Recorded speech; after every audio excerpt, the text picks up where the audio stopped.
Hey everyone, so today what we're looking at is the passive trees that are coming along with each of the 8 regions of the Atlas, coming out with Path of Exile 3.13 Echoes of the Atlas, which is dropping alongside Ritual League next week. So I take a look at each of the regions, like I said, and give my thoughts on them, what I think are going to be my go-to strategies, the passives and nodes that I'm really excited about and definitely going to be going for. Some additional strategies that might not be my exact preference, but just some thoughts of what other people want to be going, or how I feel about the implementation of the different league mechanics that we're going to get to invest into. So at the end of the video, I'll talk a little bit more about what the 10 passives I'm going to be taking in each of these regions probably will be, as well as a little bit about the order that I'm going to take them. So just as a forewarning, this recording didn't capture my cursor through it, so you may find a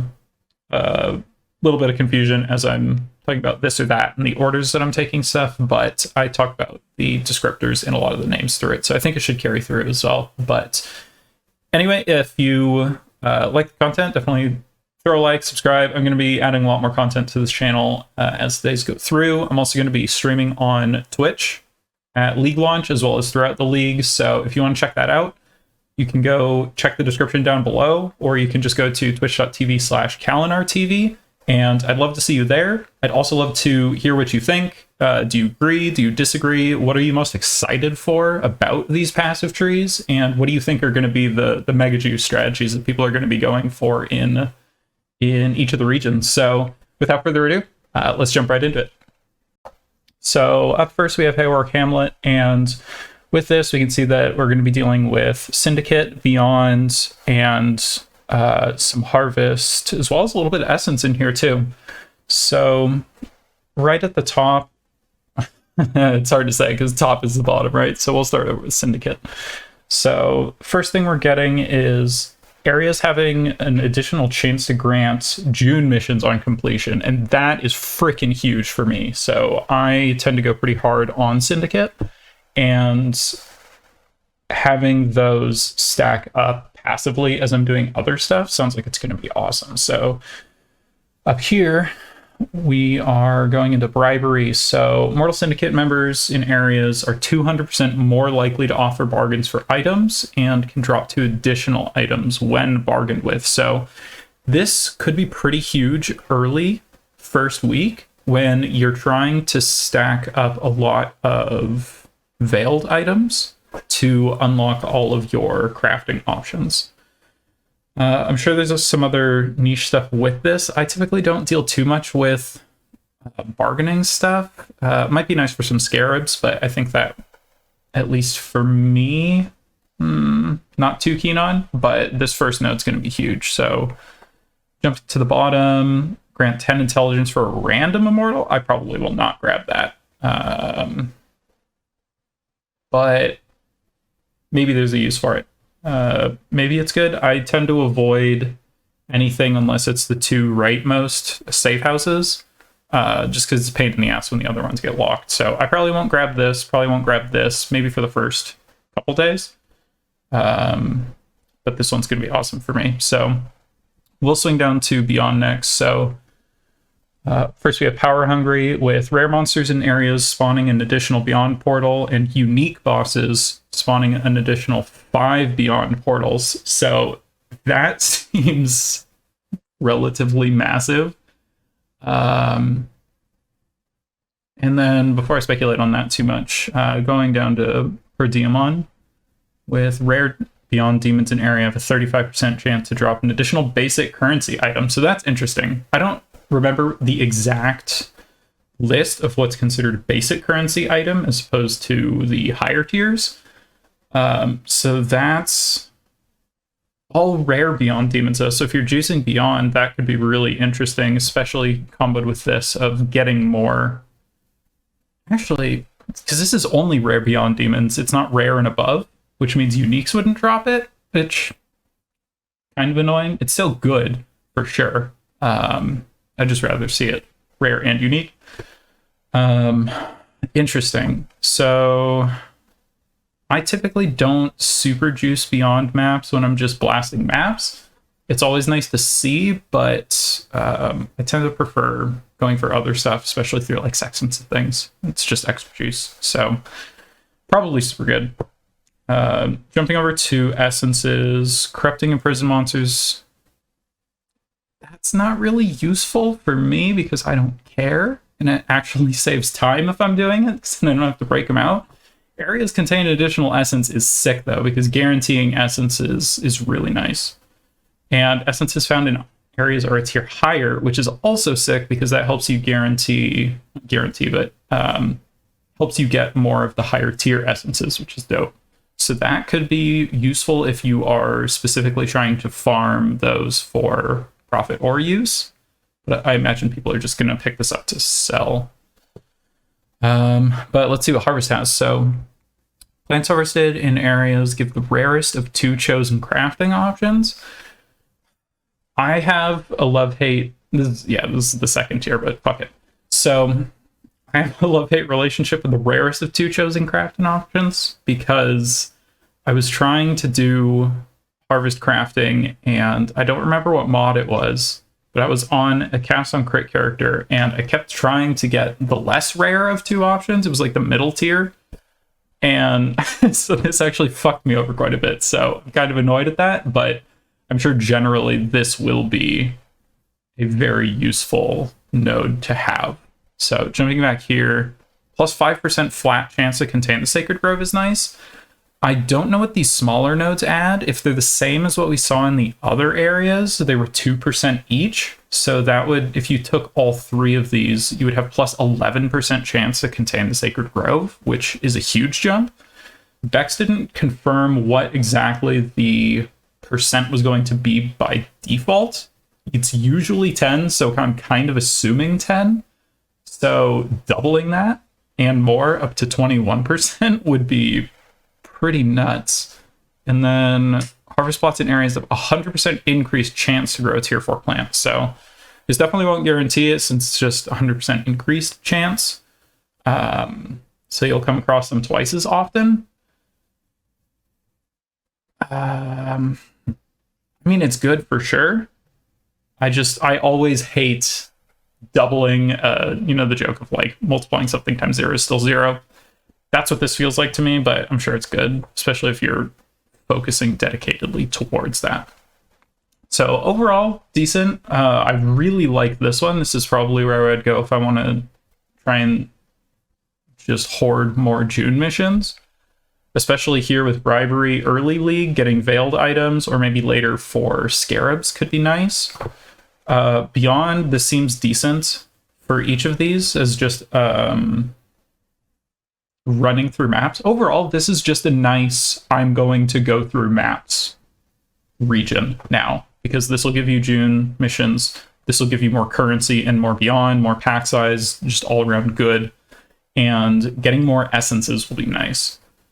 And yeah, if you picked up this for 2, 4, 6, 8 for the additional essence, and then 10 just to try and get some more harvests, that could be pretty decent. Nothing specifically that I'm looking to dedicated farming wise here. Haywork's always nice though, so not bad. Jump down to turn's end. So we'll start over here at Underground Kingdom. Looks like this is this is Abyss. Interesting. Legion Abyss. Invasion bosses. I was not expecting to see Invasion, but I'm glad that it's there. I know some people really like it. Delirium, so that's probably going to be the go-to. It looks like Bestiary here. So starting with Abyss. Areas have 1% chance to contain an Abyss per 2% increased pack size. Oh, shit. That's interesting. And so that's also an interesting wording here of slight aside. The wording on so many of these is so fucking confusing it could mean 16 different options, so I guess I won't know unless I actually invest in this, see it, and then if it sucks or if I can't tell what the fuck it's doing, I guess I'm just going to spec out of it. So this is another one of those because it says they have a chance, not an additional chance. So who the fuck knows? But Moving on. Abysses in areas of 100% increased chance to lead to an Abyssal Depths. That's nice, for sure. This is not a multiplied by 0 effect here, because Abyssal Depths do actually happen decently often. And I really like this one here to kind of guarantee more liches. So that just being a 2-pointer seems pretty massive, because you can very easily get high increased pack size, so you'll be coming across these often, and then it's doubling down on both of these. I really like that. And here, hordes in Abyssal Depths drop additional basic currency items, plural. That's sick too. I know a lot of people just blast past hordes, but I'm an insane person and usually loot them. So that's pretty dope. I'm liking this so far. Then Lightless Legion. So, oh, bummer. It's not Legion. It's just Abyssal Depths. I'm an idiot. So Abyssal Depths, an area of +3 to monster level, which is interesting. Abyssal Depths have 100% more magic and rare monsters with 50% increased pack size. So you're going to get a lot of density in here, and you're going to be getting more mobs that actually matter. So this is pretty huge for Abyss. I'd be interested to see what the other Abyss modifiers are, if there are any later in the tree or later in the other regions. This is really exciting. I'm usually not too huge on Abyss because it's really annoying to chase him down in a lot of builds, and it gets really buggy when you get the dreaded like donut loop where you go through the whole freaking map just to get to your Abyss. But that's pretty sick. I'd be interested to spec into that for sure. So Trespassers, areas contain additional invasion bosses, plural. Interesting. And invasion bosses in areas drop 1 additional valuable item. That could be really cool. Wonder if anything else in here is going to have stuff playing off of uniques, because I know there's some of the other stuff that was revealed before of killing uniques, and obviously things with like tormented spirits and stuff, but interesting. So Delirium's up next, of 10% additional chance to contain a mirror of Delirium. Thank you for having additional here, not you. So 10% additional chance is really nice. It seems like that's kind of going to be the default of kind of like doubling the appearance rate of a lot of League mechanics. Delirium in areas increases 50% faster with distance from the mirror. Interesting. Delirium in areas increases faster with distance from the mirror. I believe that's good, because Delirium adds more difficulty but more reward, I believe. I don't remember the numbers offhand. If that actually is increasing quant and actually rewarding you, it's good. I can't imagine they would say fuck over your map faster with a node. So without knowing more, I assume this is good, and we'll jump to the last one for Delirium. So the Singular Eternity. Delirium Fog in areas dissipates 25% slower. That is nice, especially while leveling if your build kind of sucks. And Delirium Fog in areas lasts 10 additional seconds before dissipating. That is super nice. This feels like it's going to be one of those, hey, I'm kind of struggling on maps to get gear, but I really like doing Delirium. Let's make it stick around. Especially if you get maps that kind of have fucked layouts. This could just be a nice quality of life, but I imagine people will grab this and then spec out of it later. But we'll see with Bestiary.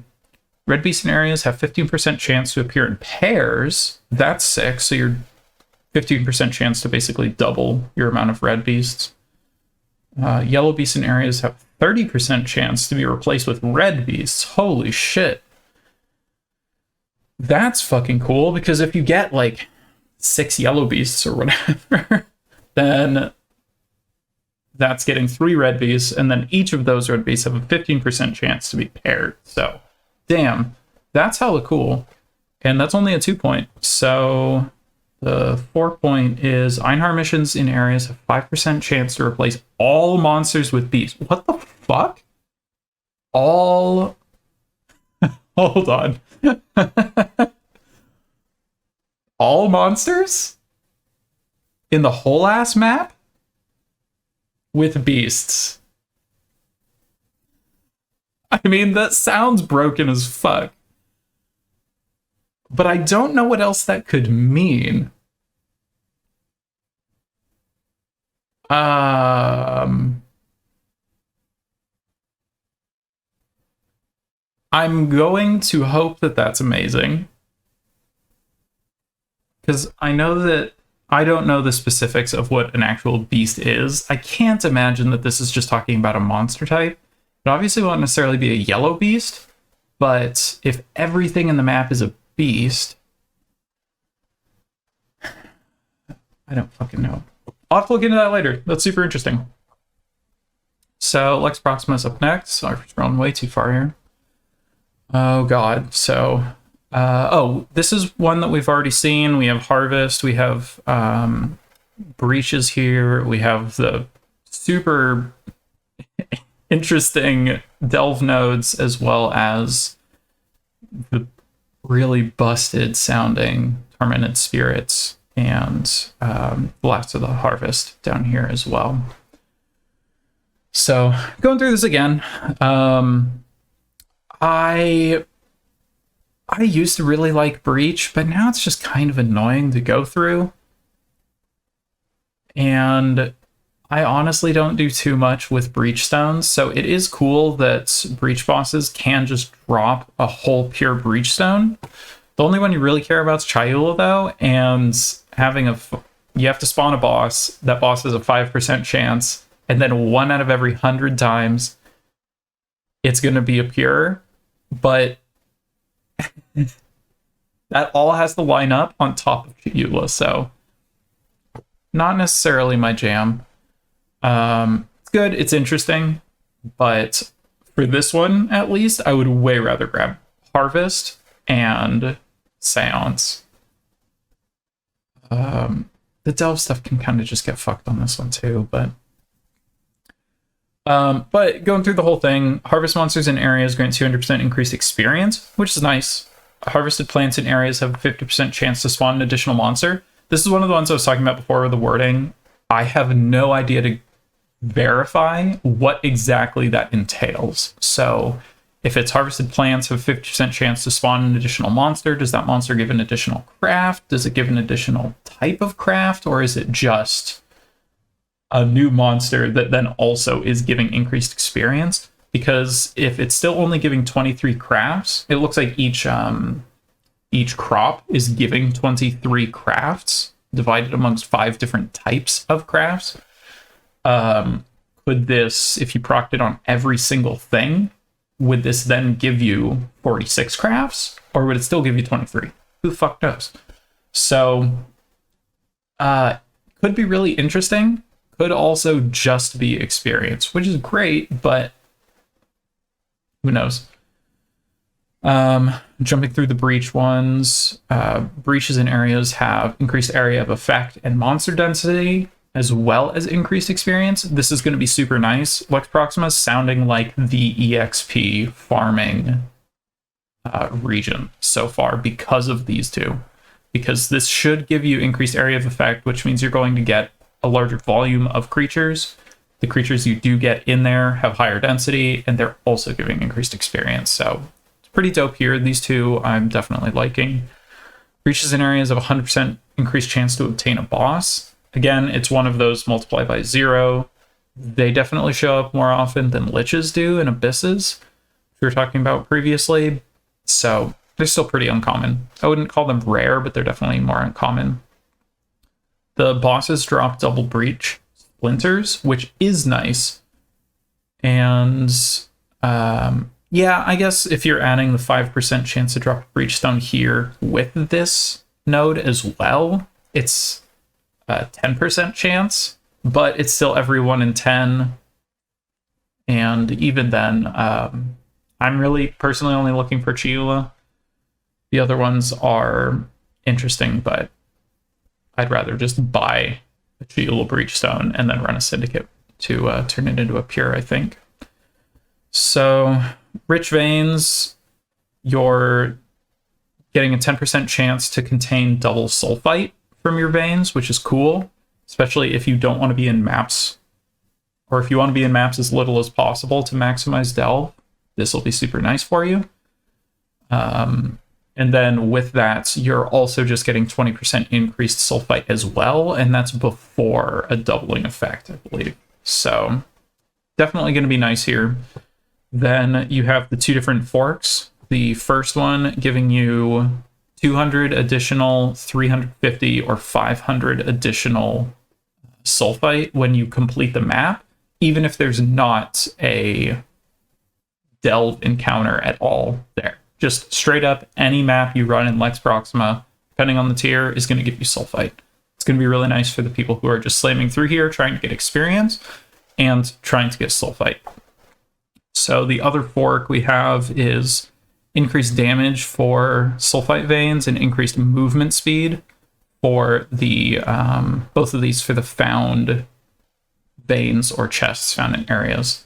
Not my jam, probably not going to be most people's jam, but I mean, it's interesting. You can get up to 100% damage and 45% move speed, so it's cool, but by the time you find the third one, you might be all the way through the map. Then the last one's down here. I'm going to start with Seance. Seance sounds like it could be busted.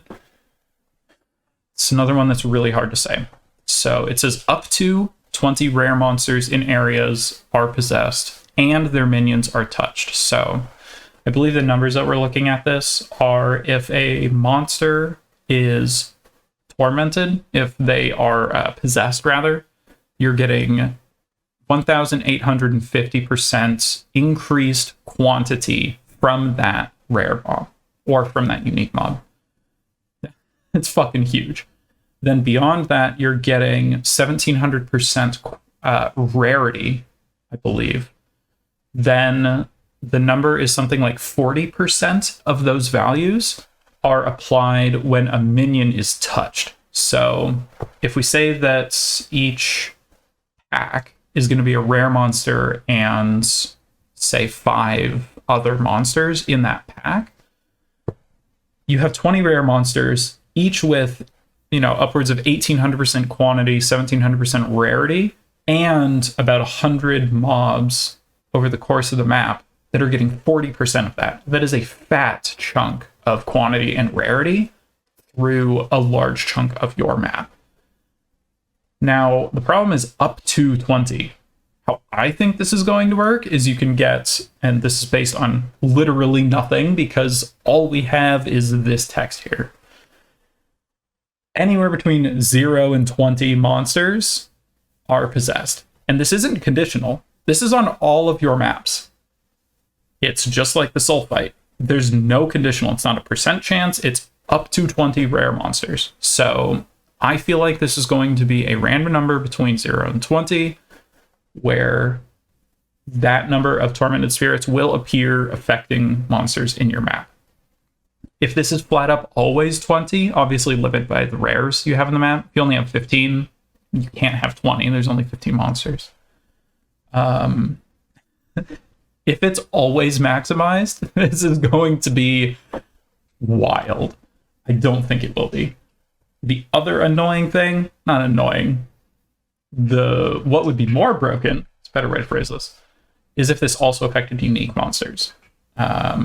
It would be kind of annoying because every single map you run in Lex Proxima would have a tormented map boss, which would be cool and interesting.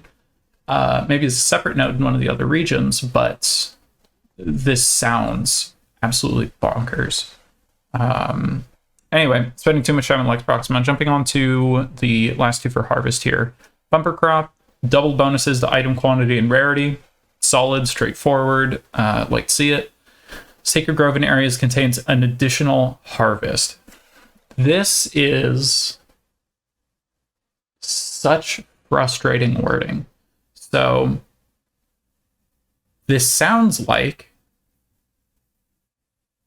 it could either be you normally have a structure and there are crops adjacent. And Chris in the announcement said that these come in pairs. So some people have been speculating instead of coming in pairs, they come in trios.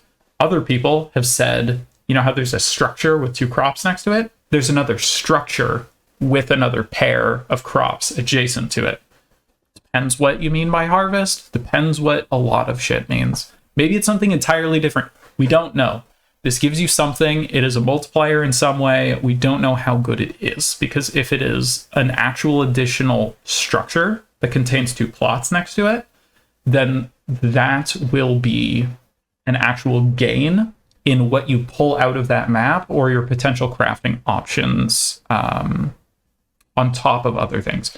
If it's an additional plot next to each of those structures, then really what you're looking at is more choice on what you can pick from to craft, which can also be nice because you have a higher chance of getting something that's more valuable or unique to you or needed by you for whatever you're going after. But when we go over to Heart of the Grove, this last one here, I'm going to jump ahead to the second line. Harvests in areas have a 10% chance for the unchosen crop to not wilt. So when we talk about that structure that has 2 plots next to it, so again, speculation, but what it sounds like is when you choose one of those 2, say we want to choose this one here, this one will wilt and you will fight these monsters and you will get those crafts if you beat all of the monsters. What Heart of the Grove sounds like it's suggesting is that 10% of the time when you pick this one does not wilt. So now the question is, you chose this one doesn't wilt. Do they both activate and you fight both plots at once? Or is it giving you another fight afterwards where you fight this one doesn't wilt, but it's not activated. You complete this encounter, then you can choose to fight this one, effectively doubling your, in either case, doubling the amount of crafts that you can do. But then you also run into the questions about life force. So say that you only have enough life force to perform 23 crafts. Well, now you have 46 crafts to choose from, but only 23 crafts worth of life force. So there's a lot of numbers that we don't know. There's a lot of mechanics that we don't know. But these seem to be very powerful for the harvest nodes. Seance, to me, is going to be bonkers. And if nothing else, we have a lot of experience coming from Invading Force and Bountiful Harvest. And just cruising through maps, you're going to get a lot of Sulfite. Lex Proxima is one of the biggest regions, if not the biggest region on the Atlas. And you are going to get a lot of value just from blasting maps in this region, regardless of what you pick. Because also keep in mind that we do have all of these smaller nodes. I believe this is the region, at least, that these smaller harvest nodes give a plus 2% chance to run into harvests. I can't see what this node is here, but if it's identical, then you're looking at a plus 6% chance to run into harvest as well. So we'll have to see. Could be really interesting. Could just be another blast through maps and get a ton of experience and extra stuff. So, another new one that I have not seen at all, Lexajoris. So, interesting. So we're seeing some Parandus here. Looks like we have more Delirium. Incursions are making an appearance. Looks like more Incursions down here. Metamorph and more Metamorph. Sick. So I'm really interested to see what the Parandus ones are, where offers the rarest of 5 chosen items. That's super dope. So, also costs 20% less. So my main problem with Parandus is that usually when he shows up, he's asking for like 5,000 Parandus coins for a Chaos Orb, which, sure, what the fuck else am I going to use Parandus or my Parandus coins on? Unless I'm just selling them on the auction house, but I'd really rather just, for me personally, just hold on to them and buy something when it shows up. So rarest of 5 chosen items is awesome. I feel like I'll actually get something that's useful that isn't buying a Chaos Orb or an Alchemy Orb at a higher cost than I could just go on the trade website for. And 20% less, so that's nice. Again, we were jumping ahead here, so let's check out this first Parandus node is additional Parandus chest, which is nice, and just a 20% chance to contain Kadiro. So it's pretty nice. I personally actually like Parandus. The mechanic existing. I know a lot of people were saying that they don't really feel like it fits in the game anymore. It's just kind of annoying because of the things that I was saying before, but opening a lockbox and just seeing like a ton of coins scatter around on the ground feels like a unique interaction because we don't really get actual money in Path of Exile from anywhere but this. So I kind of like it. Also, just the scarabs are always dirt cheap, and I tend to just use them because it feels free when you're throwing them on maps to get coins and get mobs. And clearly this will give you a headhunter because it's the rarest of 5 chosen items. But jumping down to Metamorphs here. So Metamorphs deal 50% more damage, have more life, but 50% chance for rewards from Metamorphs to be doubled. I feel like this is going to be super build dependent. If I've been playing a lot of miners recently, and miners deal with Metamorphs super quickly and super efficiently, having 100% more life is pretty taxing for a miner build unless you have good gear or you are over leveled, at least for the stuff that I'm usually doing. I'm not doing like 30 million DPS on my builds usually. So yeah, I guess it could be pretty cool. This is the first one I've seen where it really depends on what build you're playing. This feels like one that I would need to unspec out of if I was going to a weaker character, because I would just avoid maps and Lexidors otherwise, especially when you combine areas contain a rogue metamorph. That is really awesome conceptually, and especially talking about this, you know, chances are one of the two metamorphs in your map, assuming that you proc this and get a metamorph encounter, it's pretty awesome because one of the two probably statistically will have the rewards doubled. I assume this will just have random rewards, but it's also super cool that this is basically giving you a free metamorph that you don't have to interact with any of the mechanics for, but the rewards are probably going to be randomized, right? Since it's just a rogue metamorph. But for people who really like metamorph, this sounds like it's going to be a challenge, but rewarding. So we'll go up to Delirium here, and it looks like this has a double fork. So maps found in areas have 10% chance to have layers of Delirium. Holy shit. That's unexpected. So I believe that this would probably... Shit, that has a lot of interesting implications. So maps found in areas have 10% chance to have layers of Delirium. I imagine that these would be randomized, like we were saying with Metamorphs. So it could be Armorsmith, but it could be whatever the hell the Scarab one is, or Legion, or, you know, whatever your preferred one is, could have that on there. Could be total garbage. That's really interesting. I imagine we're going to see a lot more maps that have random amounts of Delirium on them for sale in the marketplace this league. So jumping up to Compulsive Hoarder, Delirium encounters in areas have a 15% chance to generate 3 additional reward types. So would that be like having all of them level at once? Because if you're going from a single reward that you're stacking towards to then having 4 times the amount to have 4, that could get pretty amazing. Wasn't expecting Delirium to get something super buffed because it's already really buffed. Because if you run Delirium maps in Lexajoris with this, you're already getting reward types stacking by default. Yeah, so many of these passives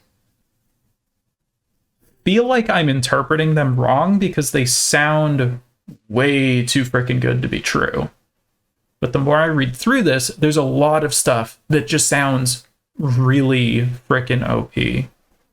So if this is as OP as it sounds, holy shit.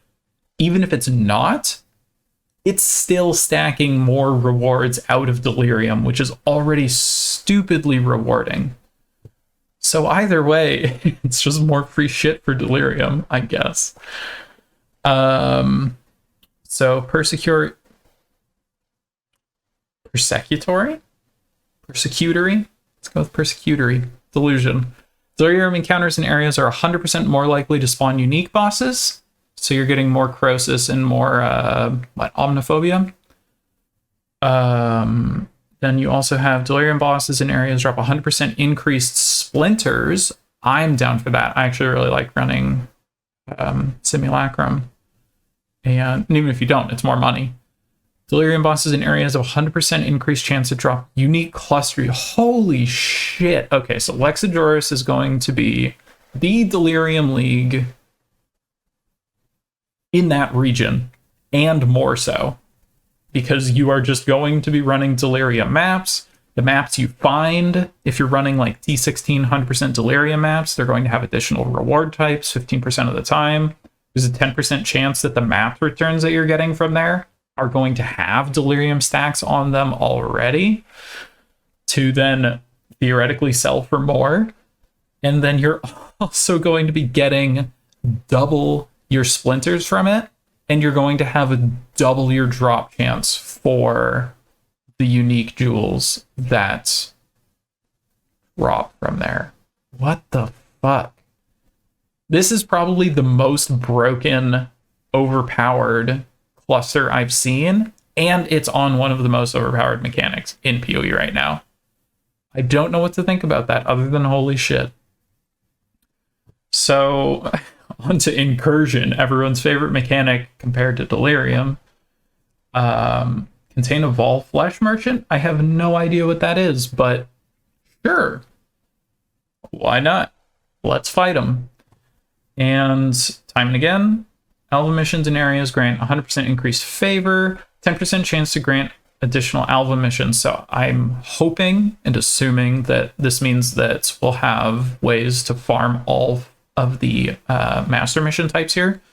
So Lexajoris is probably going to get run primarily by Delirium, but also having Alva missions is the predominant master mission you run when you're running Delirium. Like, what the fuck?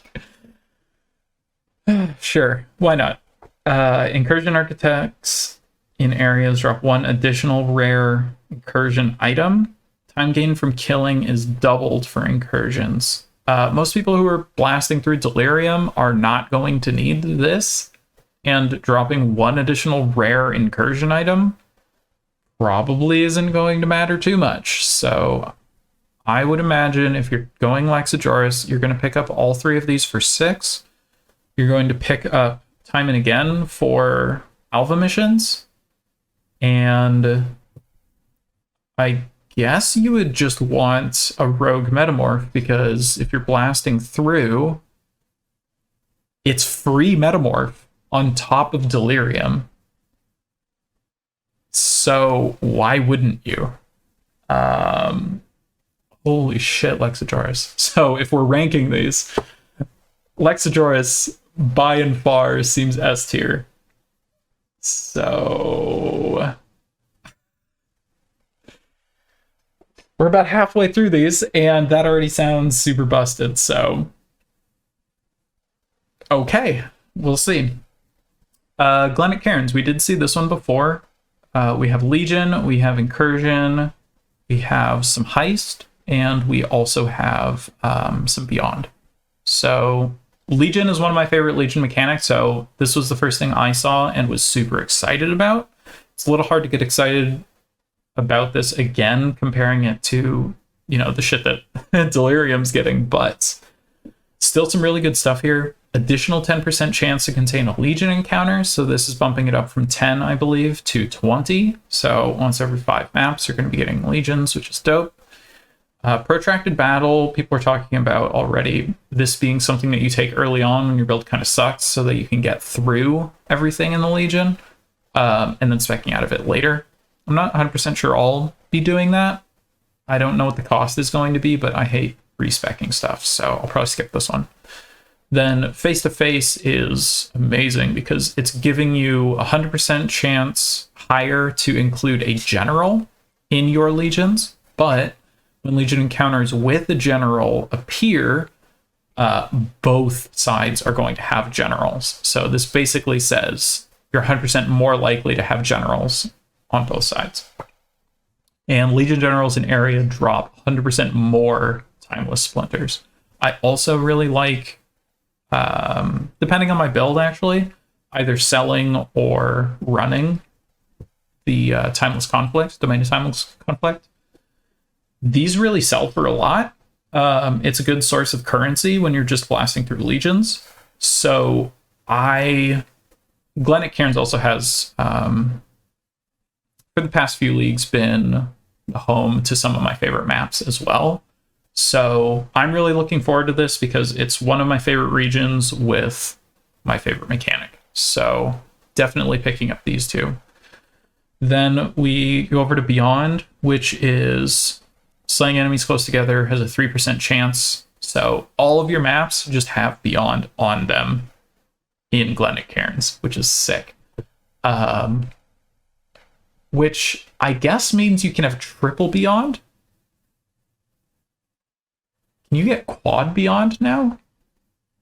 Because you can have a Sextant, you can have this, you can have it on your map, and then if there's a Zana Beyond, I think you can get quad Beyond, which just sounds absurd.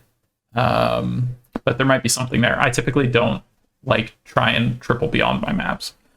But Torn Veil, powerful Beyond demons require 1 fewer portal to summon in areas.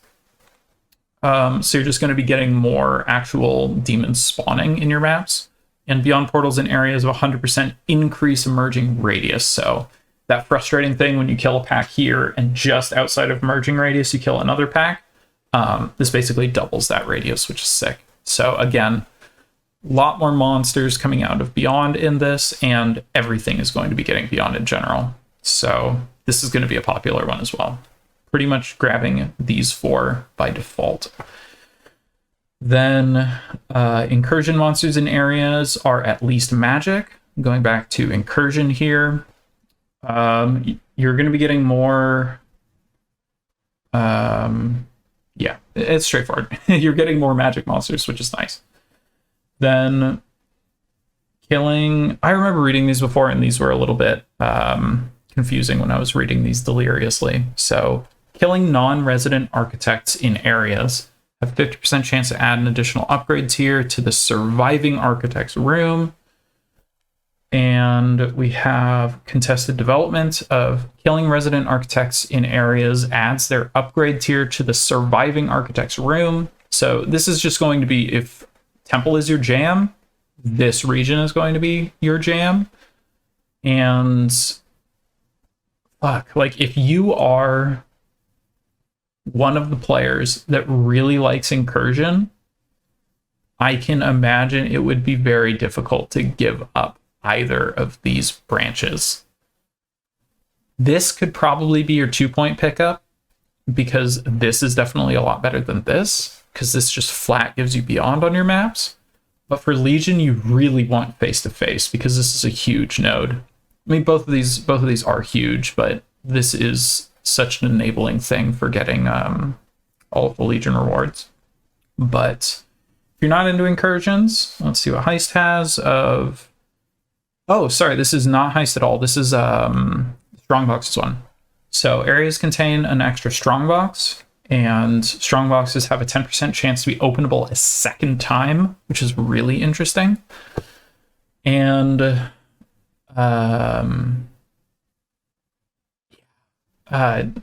sorry, reading through tamper-proof, strongboxes in area are corrupted and are at least rare, but that means they can also be unique. So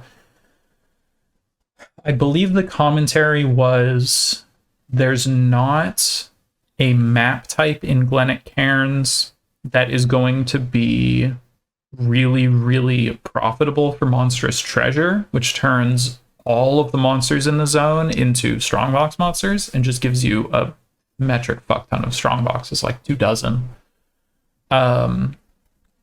which is a bummer. But maybe with these, it could actually make that valuable. Especially if you tried pairing it with something like Beyond.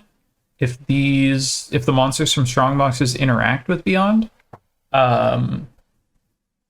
Because if Twice Tempted procs, if you proc open a strongbox, you kill all the mobs, and then you can open it a second time, you're going to be spawning those Beyond portals directly on top of one another. But I admittedly do not know how Beyond interacts with strongbox monsters, so just speculation there. But I really like this. If you are running a lot of strongboxes, especially if you're running Sextants or Monstrous Treasure, for some reason you're running it in Glennet Cairns, this is saving you upwards of 24 Alks and 24 Vol Orbs per map. And it also saves you the time of having to roll stuff if you have to ID and then Scour and then Alk and then Vol. But this also allows you to get corrupted unique strongboxes, which is just kind of interesting. Probably not overly valuable for the unique aspect of it, but it is a nice bump in some cases. So I really like this region as a whole. It has some really strong mechanics. I don't know the value of what these Incursion temple specific nodes offer, the power level of that, but they are definitely thematically focused in adding onto each other. Not quite sure what I would do with my fifth set of nodes. I would probably go for Twice Tempted just for the additional strongbox and a chance for it to be opened a second time. Yeah, hands down picking up these four though. These four and then probably Twice Tempted. But new Vastir. So it looks like we have some more Delve with Sulfite here, some more Legions. Actually Legions this time, not Abyss again. Although we do have Abyss down here as well. And interesting, some Rogue Exile stuff. I'm actually going to start down here with these of Total Anarchy. Areas contain an additional Rogue Exile for every 2 additional content types applied to areas. Okay. So you can actually stack up Rogue Exiles kind of guaranteed in your maps.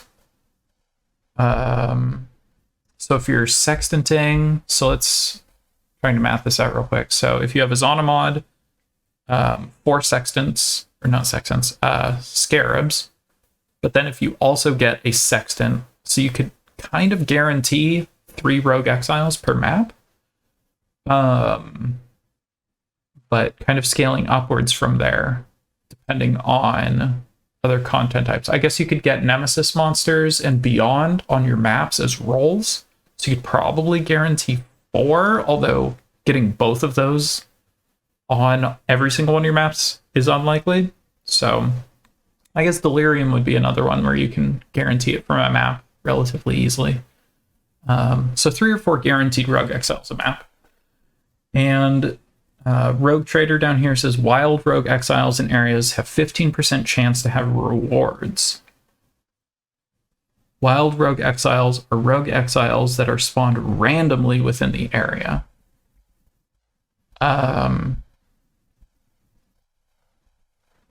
Don't Rogue Exiles already have rewards? I mean, yeah, you could say the rewards are kind of a joke, but they technically drop items.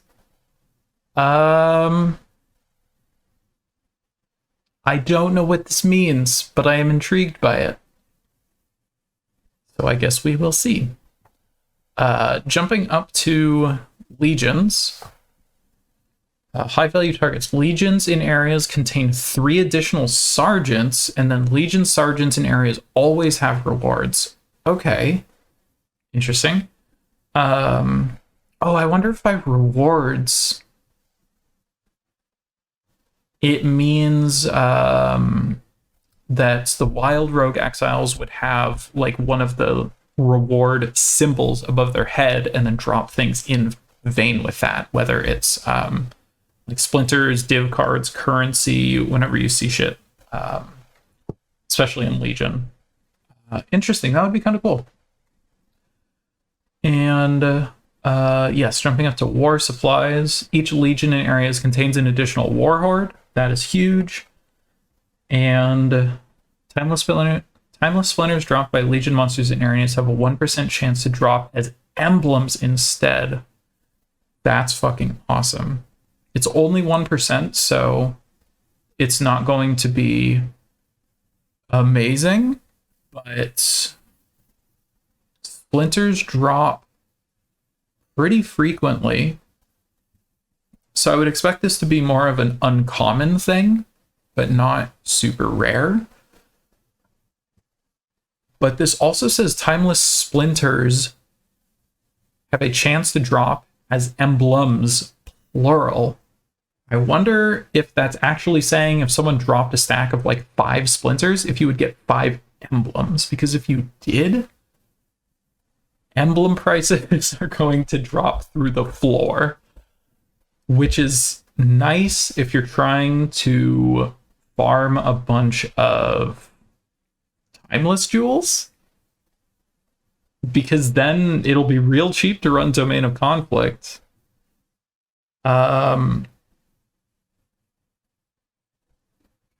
Interesting. Have to wait to see how that turns out. Gonna go down here to Abyss. Abyss monsters in areas grant 15% increased experience. Okay. And then just spawns more monsters. So experience and density and votive horde.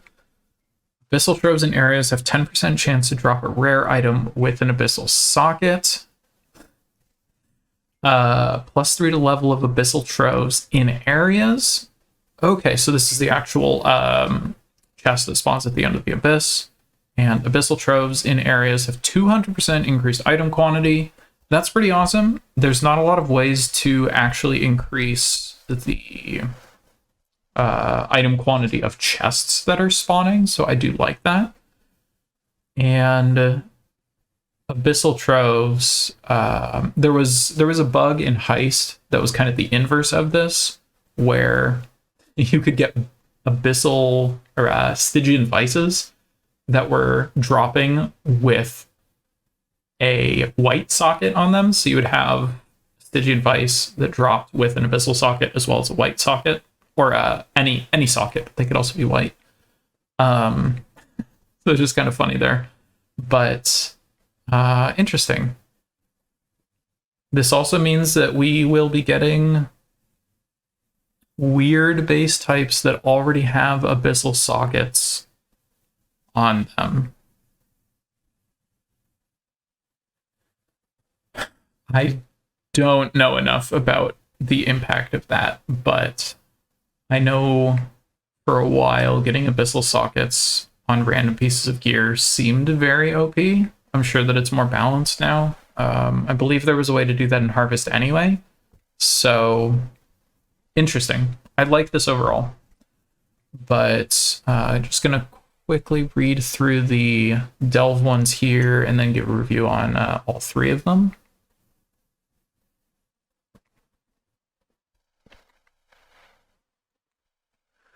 So it looks like we are going to be able to have monsters actually granting soul fight, which is really interesting, and combined with the Nico mission farming node that we have for Delve here. But this one is 5% chance to also contain an equal amount of azurite. That is really, really nice for players like me that don't delve often as often as they should. But need azurite to buy resonators. The question that I have on this is, if you are sulfite capped and you click on a node, it gives you +0 because you can't go over your cap. Say that you were supposed to get like 5,000 sulfite from that node, though. Would it give you 5,000 azurite?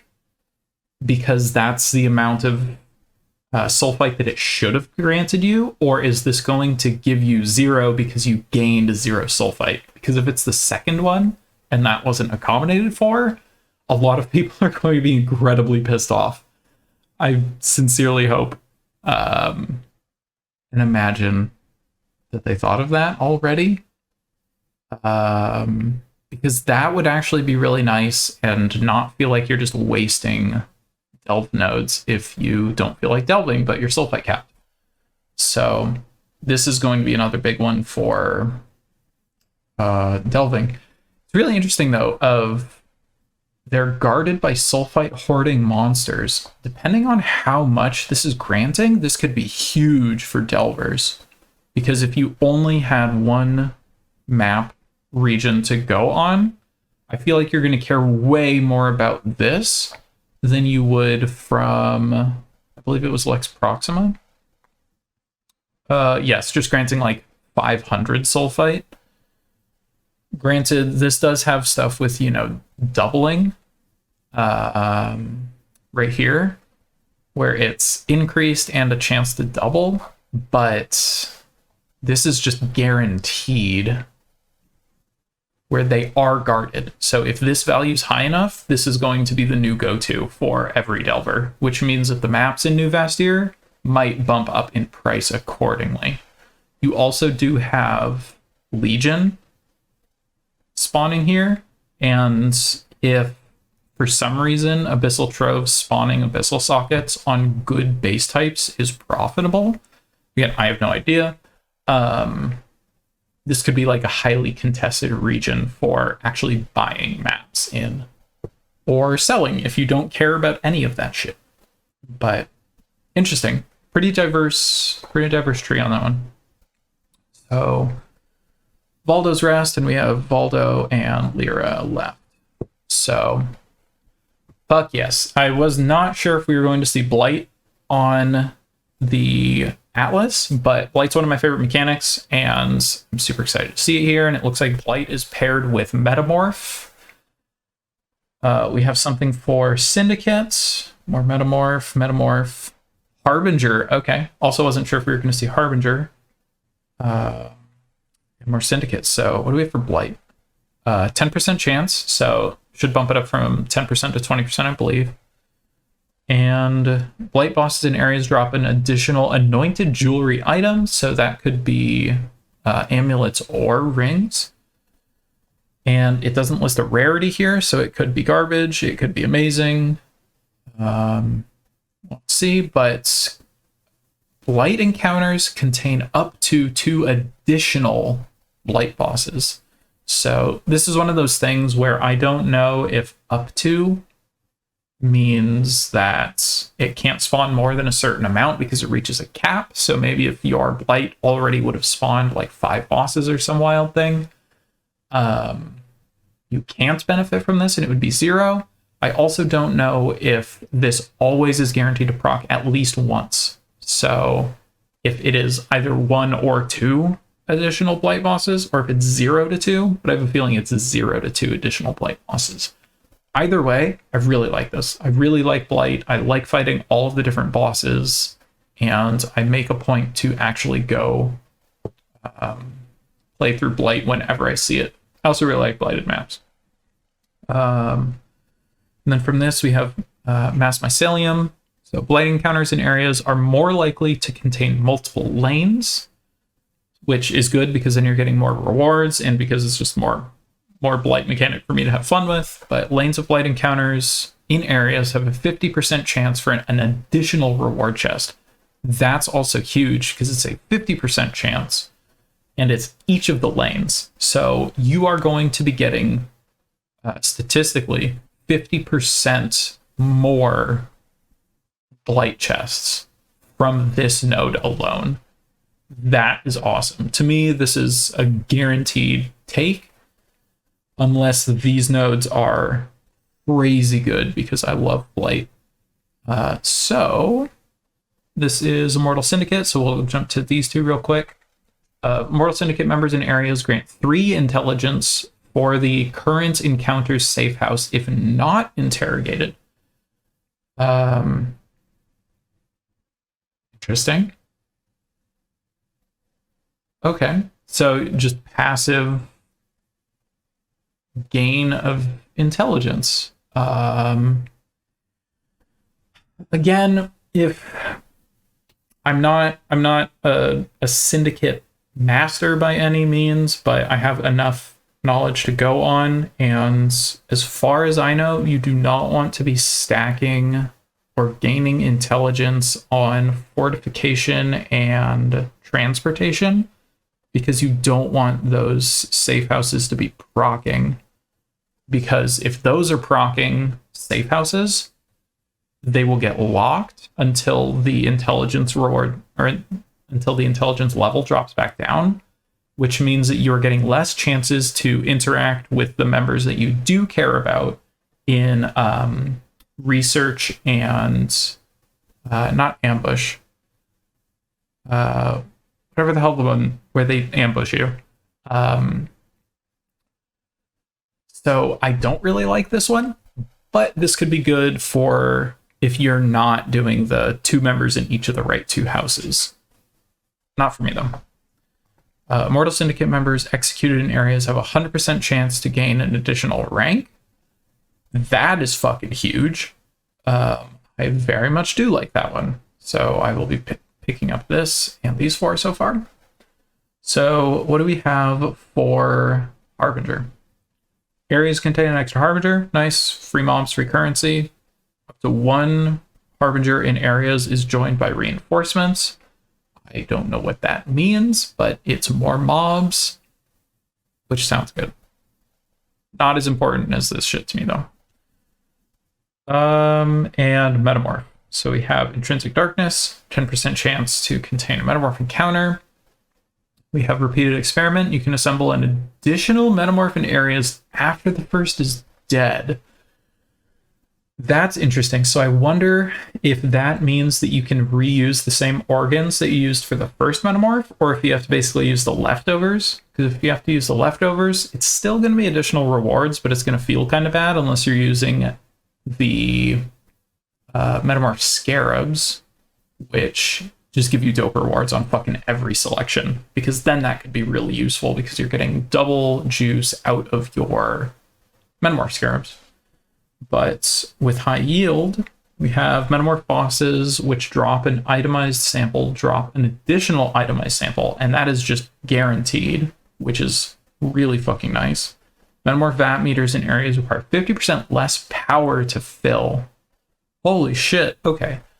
So that kind of counteracts the thing that I was saying a little bit on this first one, where even if you're using the shittier rolls, as long as they have good or types, you're going to be getting higher yield out of your Metamorphs. So that's pretty nice. Again, I think this is kind of an either or.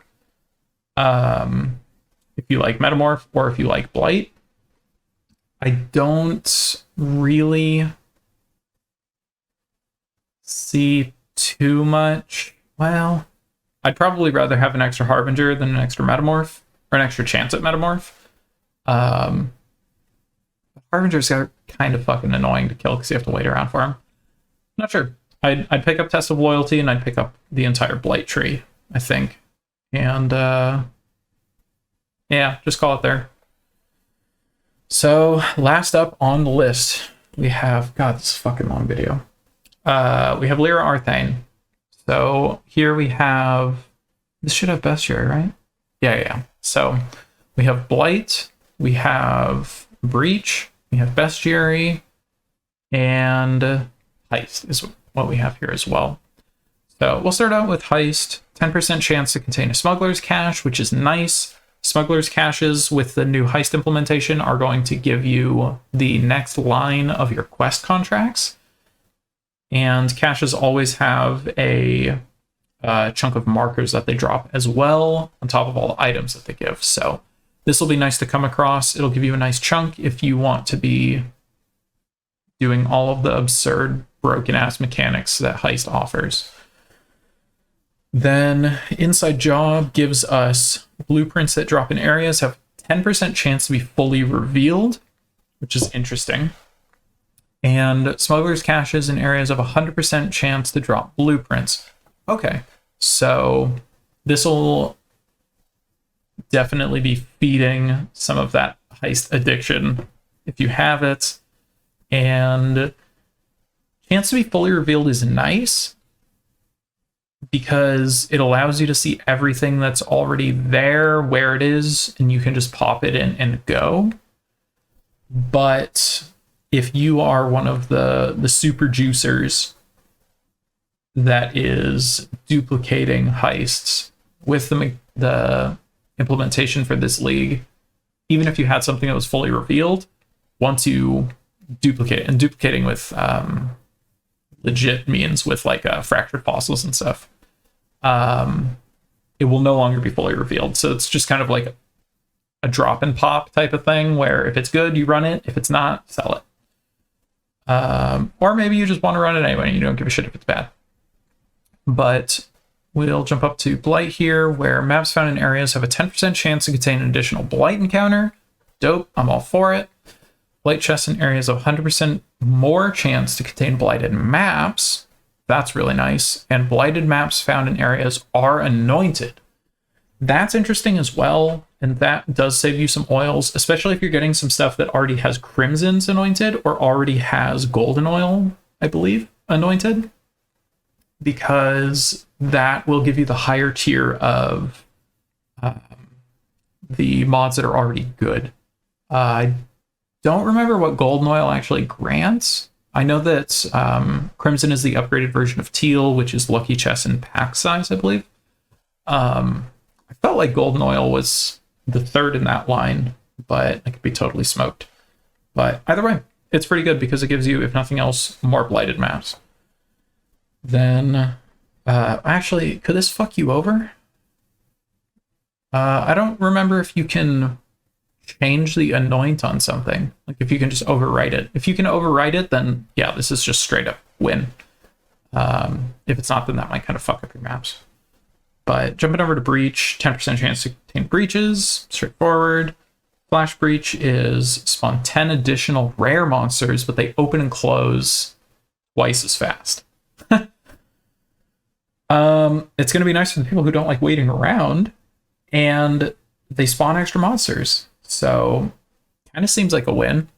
Just get through it and get done quick. Then down here, oh, we have another Blight where they spawn 100% more non-unique monsters and they spawn faster. I love this. For the problem I was just saying people might have with Breach. The one downside with Blight is that he's way too fucking long. This is sick. Spawns faster, spawns more. Great. I'll take it, please. Just as soon as you can. This is also nice because you can actually build more towers and shit if you are the tower build type. Because more monsters are spawning. But, so last up on our list, we have some more bestiary. This is your Einhar mission node. And we have beasts in area are more likely to be less common varieties. So I imagine that would mean the shit that you really want for the rarer recipes. It's annoying, or it's frustrating that it doesn't actually tell you how likely it is, because 1% more likely is more likely, but so is 12,000% more likely. But this can increase your chances of giving you your split beasts, increasing your chances of giving you your what is it? Phenomenal Arachnids. Your imprint beasts, your split beasts. I'd imagine this also includes your what the hell are they called? The primal beasts, the actual bestiary bosses. This seems fairly unassuming, but is probably really good. I would probably pick up these two on top of my lovely little Blight nodes here, and just leave Heist in the dust. Heist is fun, but I just way prefer blasting maps. And honestly, if you are really juicing Heist, I don't think you're going to really care about this shit.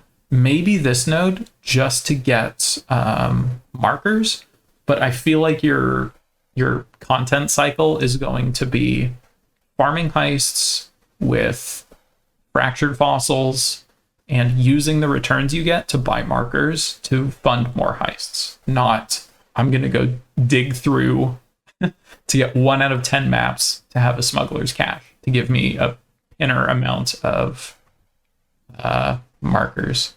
But yeah, overall, holy shit.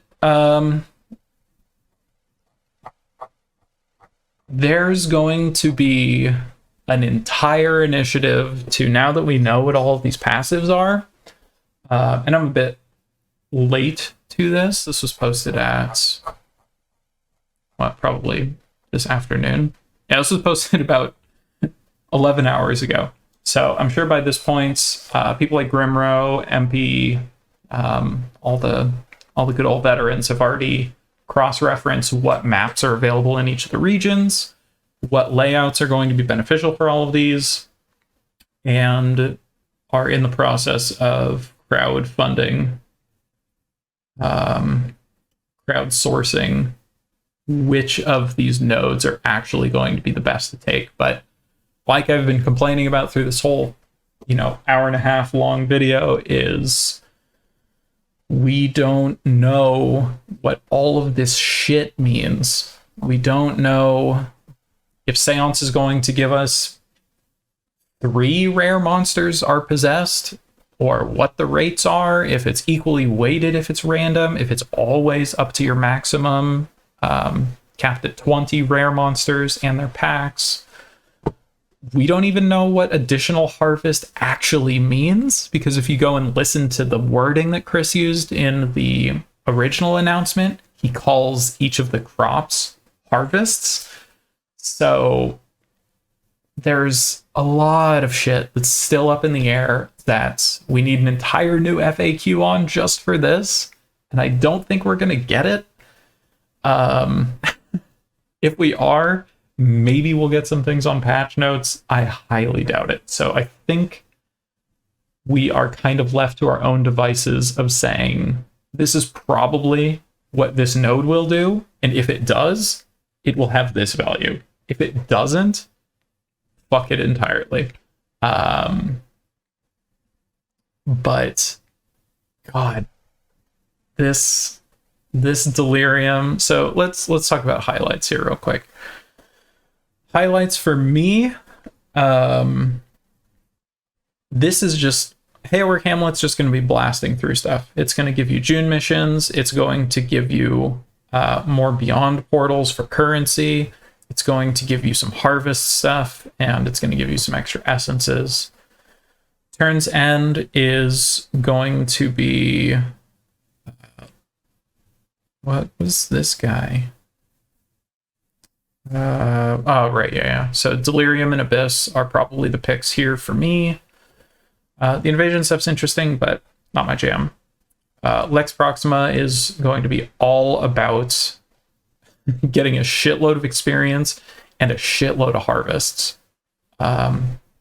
with whatever the Seance node is. I don't know how good Seance is going to be, but I know it is for sure the first node that I am picking up in this region and testing out a lot with it, because Tormented Spirits are really cool. I like fighting harder bosses that give me more loot. So in any case, I'm going to take it. Lexajoris is... I really want to take some of this Paranda stuff, but there's no way you're not going to take all the Delirium shit here. Especially with Alva missions and Metamorphs, like, you're going to be taking these three, and you're going to be taking Escaped Experiment with Time and Again. Glennick Cairns for me, I'm instantly picking up these two Legion nodes, and then I'm going to go for these two Beyond nodes. Then I'm just going to grab Twice Tempted here for the Strongbox. New Vastir, right here. This Abyss one's interesting, but I have to go for this trio of Delve nodes because I really want to get more Azurite because I don't delve as much as a lot of other people. And I really want to see how much Sulfite you're actually getting from Sulfite Sentinels here. But beyond that, it's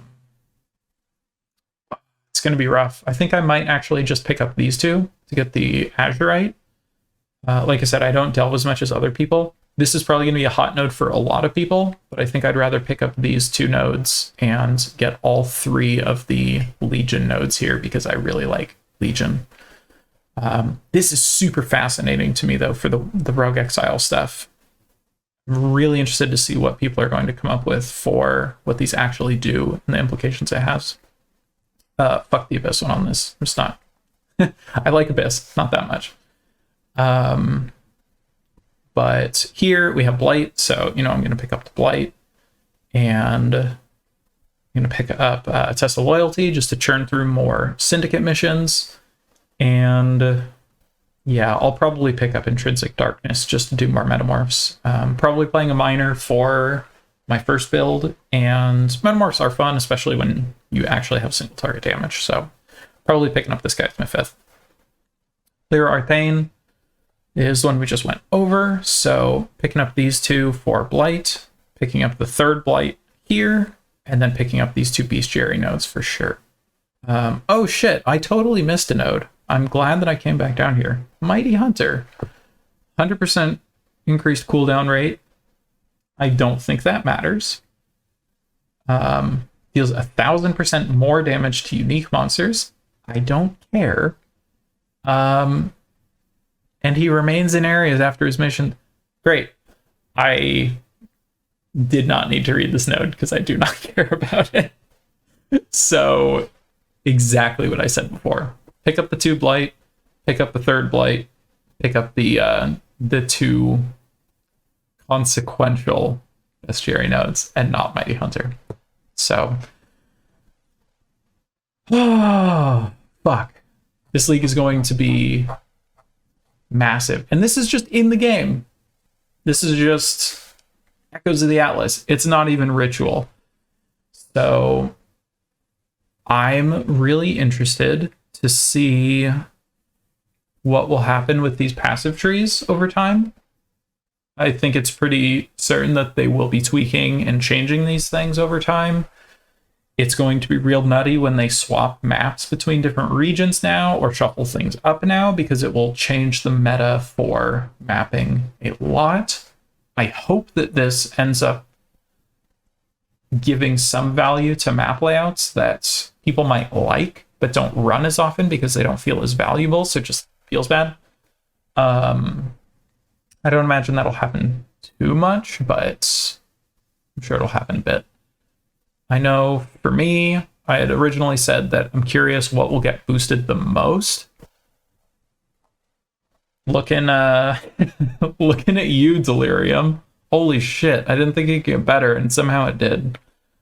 So definitely Delirium got boosted quite a bit.